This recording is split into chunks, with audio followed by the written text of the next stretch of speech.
আসসালামু আলাইকুম। চলে আসলাম নতুন ভিডিও নিয়ে।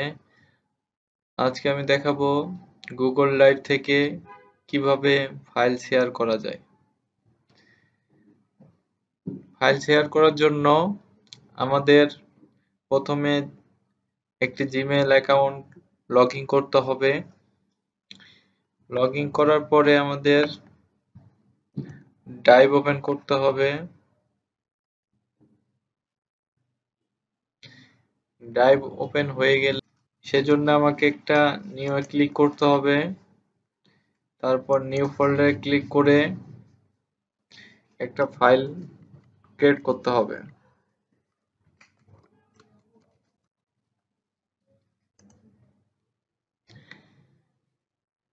আমার একটি শেয়ার ফাইল ক্রিয়েট করা হয়েছে।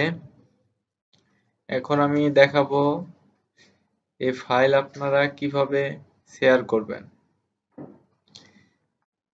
প্রথমে থ্রি ডটে ক্লিক করতে হবে, তারপর শেয়ার অপশানে গিয়ে শেয়ারে ক্লিক করতে হবে।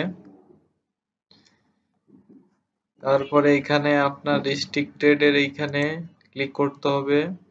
তারপরে অ্যালোন উইথ দ্য লিঙ্কে ক্লিক করতে হবে। তারপরে ডান করে দিতে হবে। কিভাবে তাকে লিঙ্কটা দিবেন, সেজন্য শেয়ার অপশানে যাইতে হবে। কপি লিঙ্কে ক্লিক করার পরে যে লিঙ্কটা কপি হয়েছে সেই লিঙ্কটা আপনার ফ্রেন্ডকে দিলেই সে আপনার ড্রাইভের নির্দিষ্ট ফোল্ডারে রাখা ফটো, ভিডিও, ফাইল সব দেখতে পারবে। তো আজকে এটুকুই। ধন্যবাদ। সবাই ভালো থাকবেন।